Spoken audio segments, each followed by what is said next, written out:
Hello everyone and welcome back to our channel. In today's video, we'll be continuing our review series for the teaching profession, and this is now the part 3 of our session about rationalizing items in this subject in preparation for your incoming examination and also for your licensure examination in the future. Para dun po sa mga hindi pa napanood yung part 1 at saka ang part 2, nandito po sa baba sa description box yung ating mga links para po inyong mapanood yung ating first part at saka second part ng review series na ito sa subject na the teaching profession. So this time, I will start with number 61 because I ended last time in part 2 in number 60. So, number 61 here says, Teacher RR, a private high school teacher is being hired by a certain senatorial candidate to serve as one of the Una party poll watchers for the 2024 elections. Is this allowed? So ano daw ang sabi dito?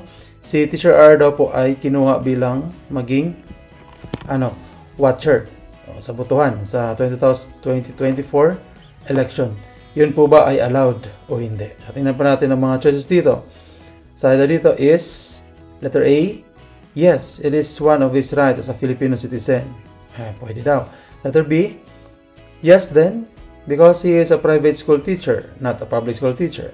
Letter C is no, unless pinayagan siya ng principal. Letter D, no, it is not allowed regardless if he is public or private school. So, ang sagot po dito, class, sabi natin, ang mga teacher dapat ay may tinatawag na neutrality. Sabi po yun sa Code of Ethics. So, ang ibig sabihin nun ay hindi po yun allowed. So, ang tamang sagot po dito sa mga option na nandito ay ang letter D. Regardless if you are a public or a private school teacher, hindi po tayo allowed na makisali sa anumang mga politika. Yan, politika. So, hindi po yun pwede. Ang sagot po sa number 61 ay letter D. 62. During conferences and meetings, Teacher Miguel often introduced himself by saying, I am only a teacher. This line implies that. During meetings daw, conferences, si Teacher Miguel ay palaging itong sinasabi na I am only a teacher. Ano ibig sabihin nun? Yan, ibig sabihin kaya yun. Letter A daw, teaching profession is insignificant. Letter B, teachers receive the lowest salary. Mababa ang sahod ng teacher. Letter C, the speaker is reluctant teacher. Letter D, the speaker is not proud to be a teacher. Yan pong letter D. So, kung sinasabi mo na teacher lang ako, ano ibig sabihin nun? Ibig sabihin ay letter D. The speaker is not proud to be a teacher. Hindi siya proud sa kanyang profession na isang guro kasi teacher lang. Sana sabihin nyo, pag naging teacher na kayo, teacher talaga ako. Hindi po teacher lang. Sabi po dito sa number 62 ay letter D. Sabi nga, be proud you are a teacher. The future depends on you. Yan. Yan tayo ha. Proud tayo na maging teacher, hindi lang po lang. 63. Which decree that provided for the establishment of primary school for boys and girls in each town of the country? Ano daw po yung decree na yon? Ito, sinauna pa po ito. Basta mga educational decree, sinauna pa po yan. Alam nyo, class, ang sagot dito is letter A. Ako yun, tandaan nyo ito ha. 1863. Educational Decree of 1863. Yan po yung unang decree na nagsabi na magkaroon po ng establishment of primary schools for boys and girls sa bawat town o sa bawat bayan ng ating bansa. Dapat meron tayong paaralan para sa mga babae at mga lalaki sa primary. Yan po, Educational 1863. Ito yung 1009 at saka 1006. Nahuli lang po yan. Wala naman po tayong Educational Decree ng 1853. Okay, so ang tamang sagot po dito is letter A. Okay? 64. Teacher Mia received love letter from her student. Naka-receive si Teacher Mia ng love letter. Ano kaya ang pwede niyang gawin na initial action? Initial. Ano namang una niyang gawin pag nakatanggap ng love letter? Letter A, ignore. Ignore lang muna. Letter B, inform the parents. Letter C, bring the mother to the principal. Letter D, date with the student after school hours. Parang magandang suggestion, letter D. Kaya, alam nyo class, letter D po, hindi pwede yan. Okay? Pag nasolve tayo ng mga ganitong misbehavior or event o mga tawag nito, unruly behavior sa isang klase, ang atin pong gagawin dito, class, kasi nandito naman po, class, ay initial. Ibig sabihin, ano po yung una mo dapat gawin pag una nangyari yun? Ang sagot po dito is letter A. I-ignore lang muna. Sabi ko nakaraan, kapag nagsosolve tayo ng mga ganitong mga pangyayari sa klase, sa loob lang muna ng classroom, sa school, bago lumabas ng school. So, ibig sabihin, ignore lang muna. Then, pangalawa, kausapin na yung estudyante. Pantatlo, pwede na pong ipaalam sa, sa principal. Then, pag hindi pa na-settle doon, ipaalam na po sa parents. So, kasi, ang sabi lang naman dito sa question class ay initial action. So, ignore lang muna. Kasi initial pa lang naman. Okay, so in 64, the answer is letter A. 65 tayo. When I grow up, I cannot imagine doing anything else but to be an elementary teacher. Sabi ni Ana, 6-year-old child. This means that, ano ibig sabihin ni Ana? Sabi niya, hindi niya ma-imagine ang kanyang sarili. Na dapat daw ay elementary teacher siya paglaki niya. Grabe, no? Bata pa lang, mayroon na siyang pananaw. So ano yun? Vocation, mission, profession, occupation. Yun ay calling. Yun po ay vocation. So, tamang sagot po sa number 65 ay vocation. Bata pa lang, parang nare-realize na ni Ana na may panawagan sa kanya na dapat siya ay maging elementary teacher paglaki niya. So, vocation yun. Okay? Balikan ko lang po ito po ang mission, ito po ay task to be accomplished. Profession po, ito ay degree. Pinag-aaralan po yan. Occupation, walang kinalaman tong letter D dito. So, ang tamang sagot po dito is letter A sa number 65. 66. If only licensed teachers are hired in public schools, then teaching is what? Sabi dito, ang pinapahalagan ko, kung ang criteria lang po ay lisensya lang ng teacher. Ang pwedeng i-hire, ano yon? Vocation, mission, profession, o occupation. Ang sagot ay profession. Kasi pag professional, teaching is a profession, kailangan makomply mo lahat yung elements of being a professional. At ano yun ang nandoon? Isa sa mga elemento kapag ikaw ay professional teacher, ang doon po ay license. Okay? Nakapasa ka sa licensure examination. Kung yun pang tanong dito, so ibig sabihin, teaching is a profession. So the answer in number 66 is letter C. Let's move on to number 67.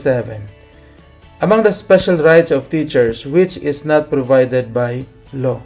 Sa mga rights daw po ng teacher, usually nasa yon, sa Batas Pambansa 232 at saka Magna Carta. Ano daw po dyan ang hindi? Saan dyan ang hindi? Mahaba-haba ng letter A at saka letter B. Nakaka-drain po ito ng utak. So, dapat intindihin natin ito ng maayos. Sa letter A, right to be free from compulsory assignments not related to their duties. As defined in their contracts unless compensated. So, ano yan? Right po ba yan ng teacher o hindi? Yan, letter A. Letter B, to receive primary through competent instruction, relevant quality education in line with national goals, and conducive to their full development as a person with human dignity. Yan, letter C, right to be accorded due respect, kailangan respetuhin, ay pwede ito. Pwede ito sa mga teacher. Right to be accorded with due protection, pwede rin. Kasi pag may kaso, may free legal counsel nga eh. Letter A, ganun din. Pwede rin yan sa teacher. So, ibig sabihin, ang letter B po dito ang hindi po right ng teacher. Kaninong right yan? Ang letter B dito, class, ay right po yan ng hindi po teacher. Right po yan ng mga students. Ito, tingnan nyo. Primarily through competent instruction to receive. Sino nagre-receive ng instruction? Si teacher ba? Hindi. Si student. Ang tinatanong po sa question ay rights ng teacher. So, letter B po dito ang hindi right ng teacher kasi ito po ay right ng student. Yan po ang sagot sa number 67. 68. The Enhanced Basic Education Program encompasses the following except. Ano yung Enhanced Basic Education Program natin? Saan daw po dyan ang, ingat kayo ang tinatanong po dito is exception. Saan po ang hindi? Okay? Nasaan? ALS ba? Tertiary education, senior high school, o junior high school? Okay? Anong sagot dyan?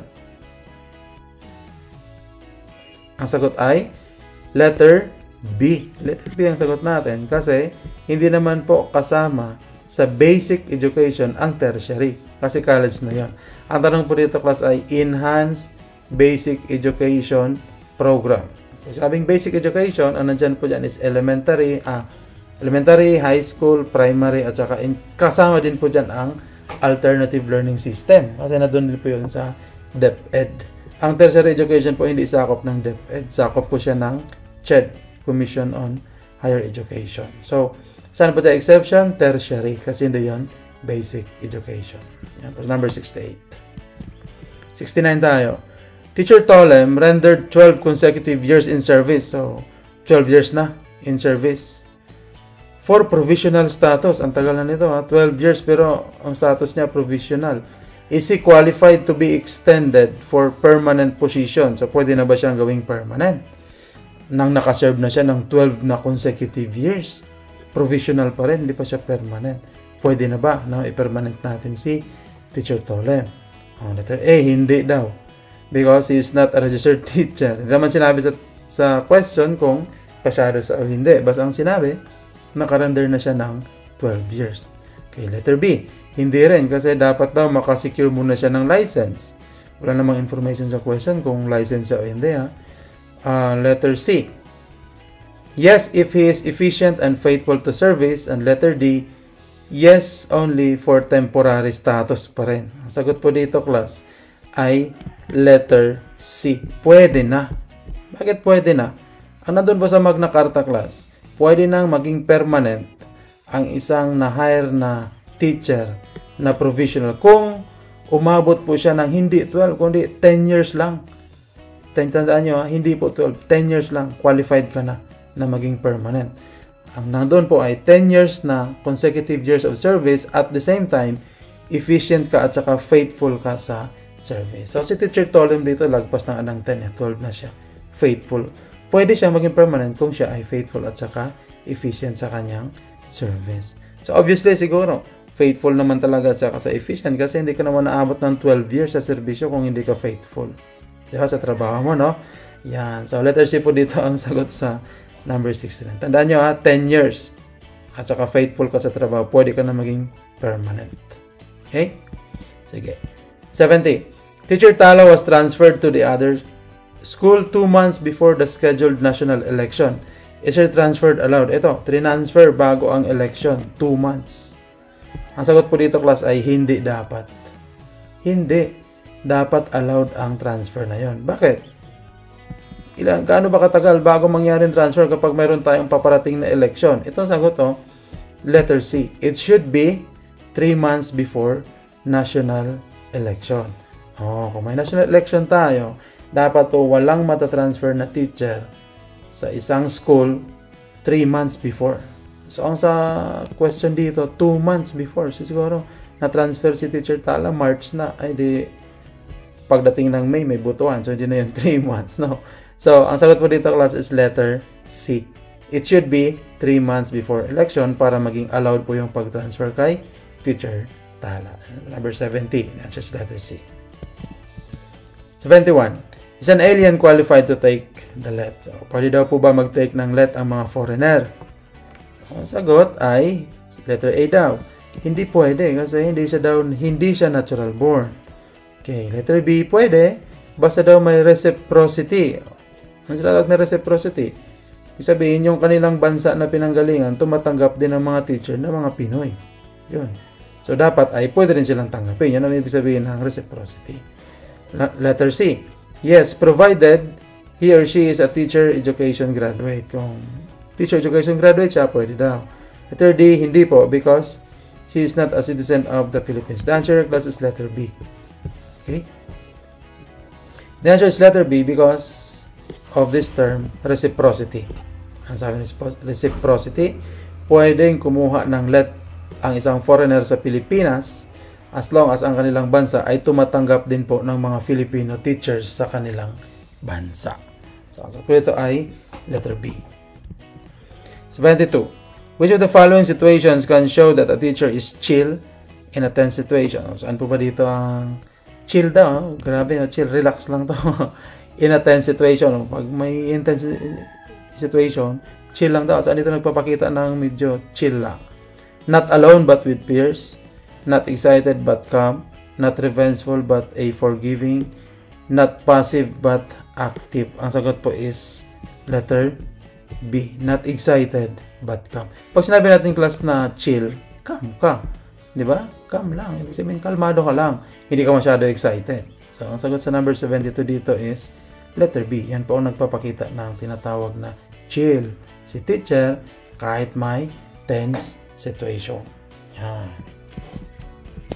73. Teachers often complain. Parang nagrereklamo daw ng mga dagdag daw na trabaho na hindi naman po, nadagdag daw po na trabaho at mga assignment na nakakaapekto sa kanilang pagtuturo. Palagay nyo, class, marami bang assignments ang teacher na additional maliban sa kanyang pagtuturo? Ano ibig sabihin nun? Does this mean that teachers must be preoccupied only with teaching? Yun ba daw ibig sabihin nun? Dapat daw po hindi ma-preoccupied lang ng pagtuturo at wala ng assignment. Masahin natin ang mga option. Okay, letter A. No, because every teacher is expected to provide leadership and initiative in activities for the betterment of the community. Maganda po ang letter A. Baka ito yung tamang sagot. Yes, because teaching is more than enough for full-time job. Palagay ko, hindi ito pwede class ang letter B. Kasi aside from teaching, may responsibility pa tayo na iba. No, because to lead in a community activities is the job for elected officials. Hindi rin po yan. Hindi mo elected official ang pinag-usapan dito. Yes, if they're given other assignments, justice demands that they be properly compensated. Dapat po na po ay may bayad. Okay, ang pinakamabait dito class na sagot, tandaan nyo, mabait na sagot ang piliin nyo, is letter A. Aside from teaching, may responsibility po tayo sa community na mag-render ng leadership at saka initiative. So, yun po ay hindi related sa ating pagtuturo bilang classroom teacher, pero yun po ay additional assignment, tanggapin po natin yun. So, hindi ibig sabihin na mako-confine lang tayo o ma-preoccupied lang tayo sa classroom teaching. Meron pa tayong ibang responsibility sa community. So, in this item number 73, the correct answer is letter A. Okay? 24. Which of the following emphasizes the right of citizens to quality education? Yan. Saan daw po yan ang karapatan ng mga citizen ng Pilipinas sa quality education? Basic education level, tertiary level, all levels, graduate level. The answer is letter A. Basic level. Tandaan niyo ito, class. Pag sinabi po natin na basic, yan po ay elementary at saka high school. Yun po ang free. Di ba? Anong compulsory? Compulsory, elementary lang. Pero ang free ay elementary at saka secondary. Sabi po yan sa 1987 Constitution. Pero ngayon, presently, free din po ang tertiary level. Ang pinag-usapan naman po dito is right. Saan po nakalagay yung tinatawag na right of the citizen? Ano po yun sa Article 14, Bill of Rights, no? Sa Constitution natin. So, hindi po pasok dito ang tertiary level. So, pero malapit siya sa letter A. Nabanggit po sa Constitution, elementary lang po at saka high school or secondary yung free. Ang compulsory po ay elementary. So, yun po sa letter A, number 74. 25 tayo. How is gradual progression of teacher salary from minimum to maximum is done? So, paano daw itinataas yung sahod ng teacher galing sa minimum, mababa, papunta sa, ibig sabihin, paano itinataas yung sahod? Regular ba yon? Every year? Increment after 10 years? Napakahaba naman ito. Hindi po ito pwede class ang letter B. Regular increment every 3 years? Increment after 5 years? Hindi rin yan. Okay. Masyadong mabilis naman po ang letter A. So, ibig sabihin ang sagot dito class is letter C. Tama po. Every 3 years, ang atin pong pagtaas ng ating salary, yung pagpaprogress ng ating salary in a regular increment basis. So, tandaan nyo ha, regular increment every 3 years, yun po yung gaano kabilis ang pagtaas ng sahod ng isang teacher. So, every 3 years, tumataas pa lang sahod. Hindi naman pala masama maging teacher, no? Good luck sa inyo. 26. So, the following provisions under Magna Carta for public school teachers will most likely promote teachers' welfare and defend their interest. Take note nyo po ito, class. Ano daw po sa nakasaad sa Magna Carta? para po ma-promote yung welfare at saka interest ng mga teacher. Pag ganito nakakita kayo class ng welfare at saka interest, ang sagot po dyan class ay organization. Tandaan nyo ha? Organization. Ibig sabihin sa mga options dito, letter D. Okay. Yung mga professional organizations, yun po yung ang nagpo-promote ng kanilang welfare, kapakanan, at saka mga interest ng mga teacher. Yung nag-i-establish ng organization, nag-join at nag-maintain ng kanilang grupo. Yun po ang sagot doon. Okay, so letter D po dito sa number 76. 27.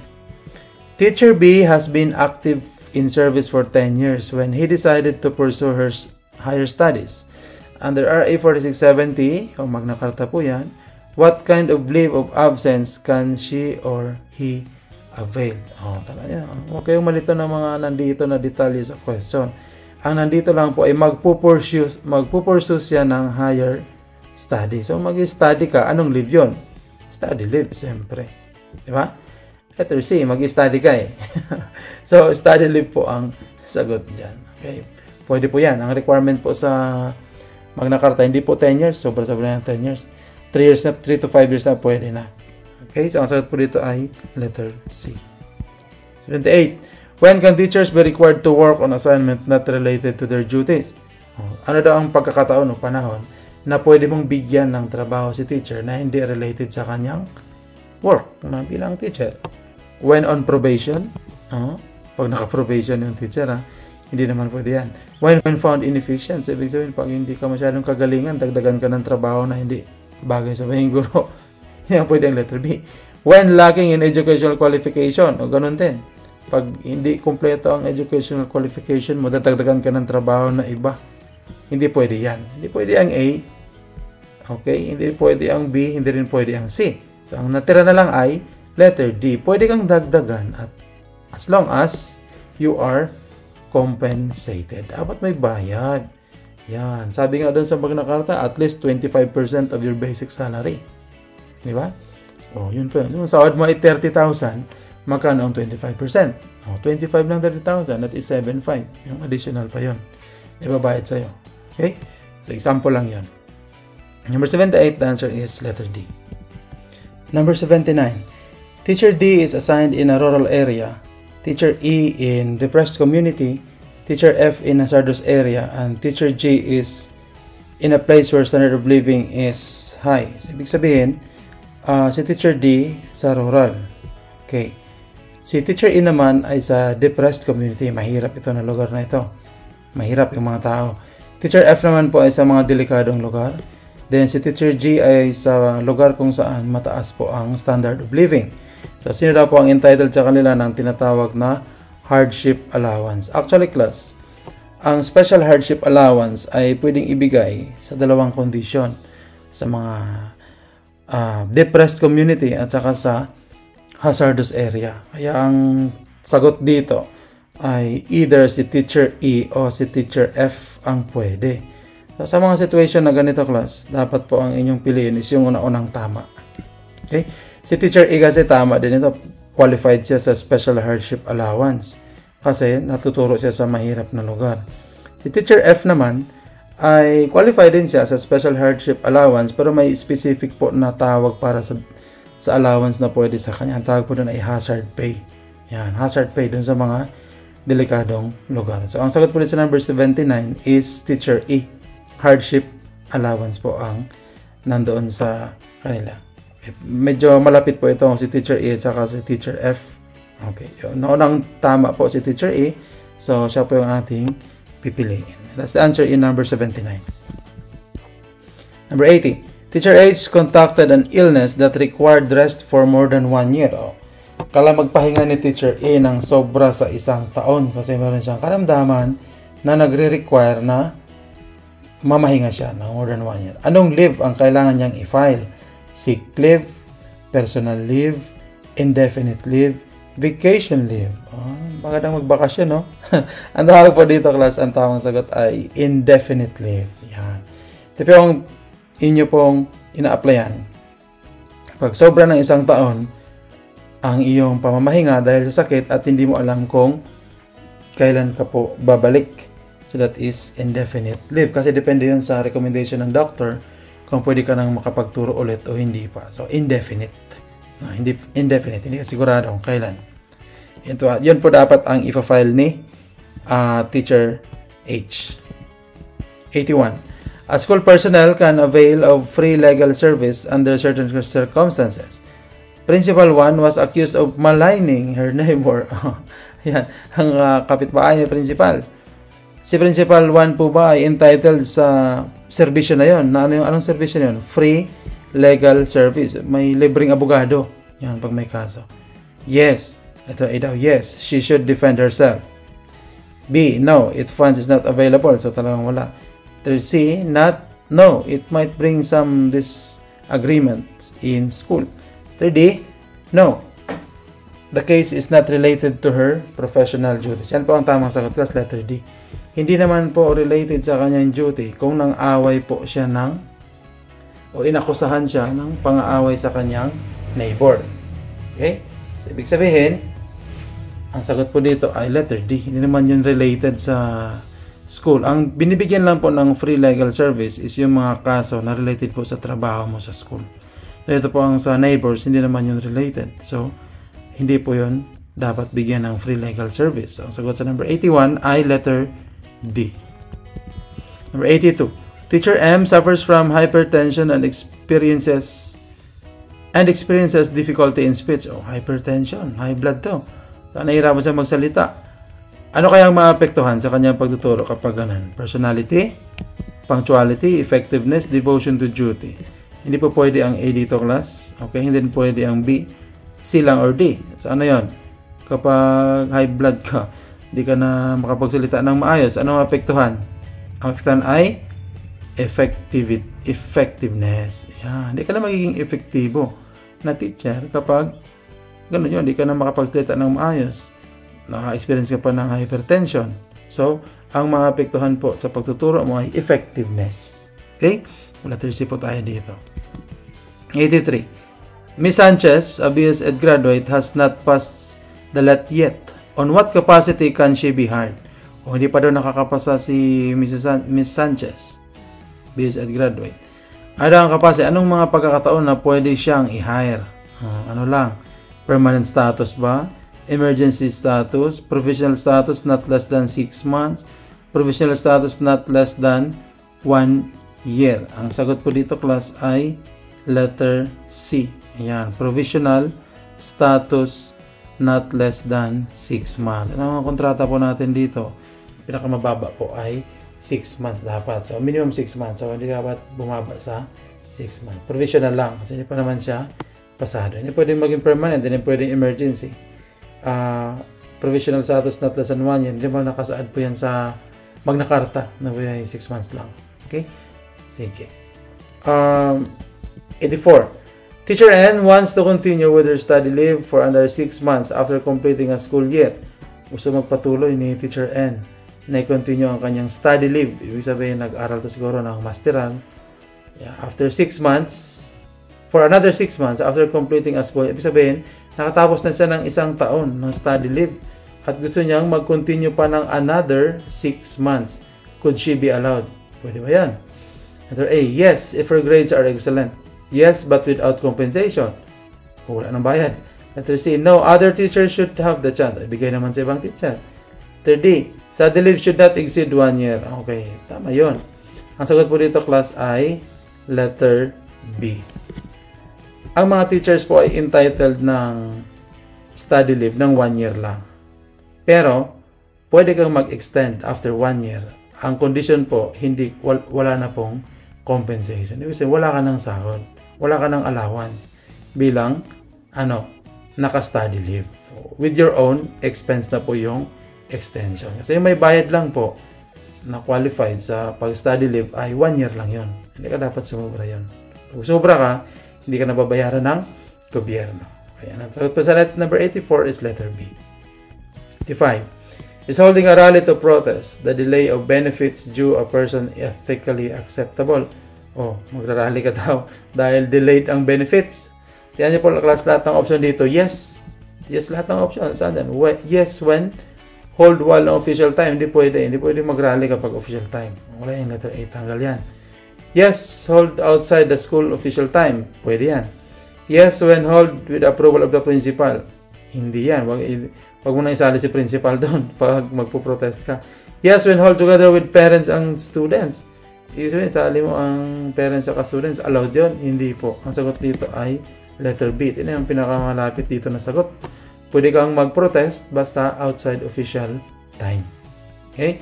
Ang sagot po sa number 85 ay letter B. 86. What should a teacher do when he or she falls in love with her student? Dito na naman tayo. Ano gagawin mo kapag na-fall in love ka sa estudyante mo? Kayo baka ma-in love kayo pag naging teacher na kayo. Ano gagawin nyo? Okay? Court the student at home o ligawan sa bahay. Letter B. Propose and marry para magkaroon ka ng marriage contract. Magandang plano yan. Asawahin mo na lang. Letter C. Wait till the student is no longer under your or his or her tutelage. Yung pang hindi mo na siya inawakan, wala ka ng subject sa kanya, hindi mo na siya na-handle. Hintay mo lang yung pagkakataon na gano'n, yung time na yun. Third D.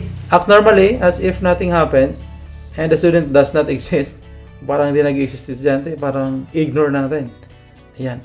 Ang sagot po dito, class, kasi ang situation po sa question ay na-fall in love na. Di ba? Anong gawin mo kapag na-fall in love ka na? Hindi na pwedeng i-ignore yan kasi na-fall in love ka na nga eh. Ang gawin mo lang ito, pinakamabait dito na sagot, pinakamabuting option na dapat nyo gawin ay letter C. Antayin mong time na hindi mo na po siya na-handle. May isa pang dapat kayong tandaan na siguraduhin nyo po na yung estudyante na karelasyon nyo, just in case mag-exist yan, sabi yan po yan sa Article 8, Section 7 ng Code of Ethics, ay dapat na sa tamang edad. Even though hindi naman sinabi doon na bawal, dapat meron tayong tinatawag na professional discretion. Pag hindi pa po 18 yung estudyante niya, patay kayo. Di ba? Minors, bawal yun. Okay. Civil code po ang hahabol sa inyo. Sige. So, ang letter C po dito ang pinaka magandang piliin natin. Yan. Natin lang time. Huwag nang ligawan sa bahay, asawahin, ignore. Hindi po. Letter C tayo. Okay? Para safe. 7. Teacher S, a science teacher, has been accused of sexual harassment. Oh, sexual harassment daw si Teacher S sa science. Nireklamo ng kanyang student. Anong gagawin ni principal? Teacher na yon. Letter A. Sabi, surrender ka na sa police. Letter A, pinapasurrender na daw. Letter B. Reassign the teacher to other district. Oh, ilipat sa kabilang district. Fairly. Okay, letter C. Advise the teacher to resign and leave the service. Hindi naman pwede yan. Letter D. Create a committee to investigate the accusation. Uy, parang mahirap yata ang pumili dito ng option, pero ang pinaka-the best dito na gawin ng isang principal, kasi initial naman po ito na information na inaccused pa lang hindi pa napatunayan. Inaccused pa lang. Dapat wala pang tatanggalin. Wala ding ililipat. Wala ding i-surrender sa police. Ang unang gagawin ay mag-create muna ng committee at investigahan yung accusation. Tandaan nyo, class, ang situation po ay accused pa lang. Ibig sabihin, akusahan pa lang. Wala pang napatunayan dito. Kaya ang gagawin ng principal dapat, mayroong committee na mag-investigate ng accusation. Kung ito po ay tama o hindi. Kaya, huwag nyo munang i-transfer, ilipat, saka dalhin sa police. Hindi pa po yun. Okay? 88. With RA 9155, to which body were all the functions, programs, and activities of DepEd related to sports, competition, transfer. So, saan daw po transfer yung mga programs, activities, and function na related po sa sports competition. O, saan ang sports? Simple lang, yung may sports dyan. Ito, PSC. Philippine Sports Commission. Ano po nilipat yan? Yung sa dati nating DEX, Department of Education, Culture and Sports. Ngayon po, hiniwalay yun. Hiniwalay ang DepEd, ang culture hiniwalay din, at saka yung sports, nandyan po yung Philippine Sports Commission. Nandun na po lahat ng mga programs, activities, and functions when it comes to sports ay hinahandle na po ng Philippine Sports Commission. Okay. 89. Teacher Reyes would like to instill nationalism. Saan po dito ang may nationalism at saka patriotism sa kanyang mga estudyante? Attending flag raising and flag retreat. Pwede, no? Sumasaludo kasi sa flag. So, ano yun? Patriotism ba yan? At saka nationalism? Letting students attend Independence Day celebration ng program. Pwede rin. practicing po at opo to the elderlies. Pwede rin. Sagot ay letter D, both A and B. Hindi naman po ito nationalism ang letter C. Di ba? Kultura yan. Ang nandito po sa question ay nationalism and patriotism. So, nationalism po ba yun kapag kayo nag-attend ng flag raising at saka flag retreat? Yes. Okay, letter B, kapag uma-attend ka ng Independence Day celebration and program? Yes din po. Nationalism din yan kasi ibig sabihin, kinikilala mo yung mga bayani natin. Okay, so, ang sagot po dito is both A and B. Parehong tama ang A at saka ang B. 21. Which law renamed DepEd to DepEd? Ano mo yung batas dito sa baba na nag-rename ng DepEd papunta sa DepEd? RA 10533, Teachers Professional Association Act of 1994. Hindi po ito. Ito po ay 7836. RA 9155, Education Act of 1982. Hindi rin po ito. Ito ay Batas Pambansa 232 po ito. Dito na sa dalawa. Ang letter A class, ito po yung para sa K-12. Ang 2013 yan. Ito naman ang 9155, ito yung tamang sagot. Ito yung 2001. Pinalitan po yung DEX papunta sa DepEd. Yan, tandaan nyo ha. RA 9155. Ang dating DEX, ginawa pong DepEd. 92. Which of the following is not a declared objective of Philippine education under Batas Pambansa 232? Kung saan po dyan? Ang question po class ay not. Saan po dyan ang hindi dineclare? Promote national unity. Train manpower for development. Provide free college education. Develop leadership in profession. Ang sagot po dito class is letter C.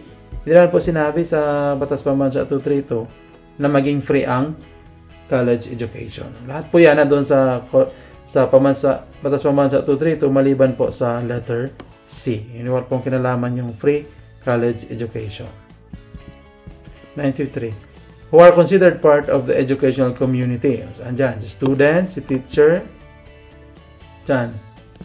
Government officials, ito, halo na lahat. Parents, students, school personnel, and schools, alumni or donors. Ang sagot ay letter C. Parents, students, school personnel, and the school itself. So, letter C po ang sagot sa number 93. 94. Which of the following is a right of students under Batas Pambansa 232? Saan po dito ang karapatan ng mga estudyante? Sabi sa Batas Pambansa 232. Right to choose their teachers, right to publish and express opinions, right to set school policies. Pwede bang mag-set ng policy estudyante? Hindi naman, no? Pwede bang mamili ang estudyante ng kanilang teacher? Hindi rin.